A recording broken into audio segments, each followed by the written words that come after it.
Туғандар, мына Opel чыгыш менен сразу сатылып кетсе керек, буйруксачы. Өтө мощный бааны коюп берди мына Opel'гечи. 20 жыл бир колдо айдалып тур достор. Opel Vectra 100 миң сурап атат. Бир аз эле кеми болот экен. Бирок достор, шашылыңыздар. Жетишиңиздер, мына торговияга кетет экен. Баткенден кармап калыңыздар. Чыгарылган жылы 1991-18 моноприст экен, тем более достор. Аппапакай, бу дискаларын жарашканын караңыздар. Машина таза. Ана мына эски номер болсо дагы, бирок сразу доверенность жазып берет экен. Лобойлору таза, лобойунда иши жок экен тугандар.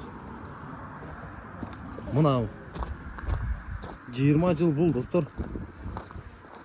Просто эле там берип коюш керек да. Түтөбөйт экен. Балондон абалы орто абалда. Салонго келсек, мына эшин астыларда дагы чириктери жок.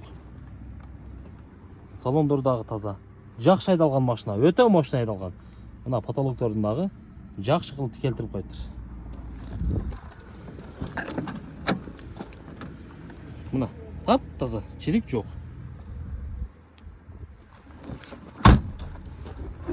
Жетишиңиздер тугандар, мен 0771 менен 25 01 01 номерине байланышыңыздар.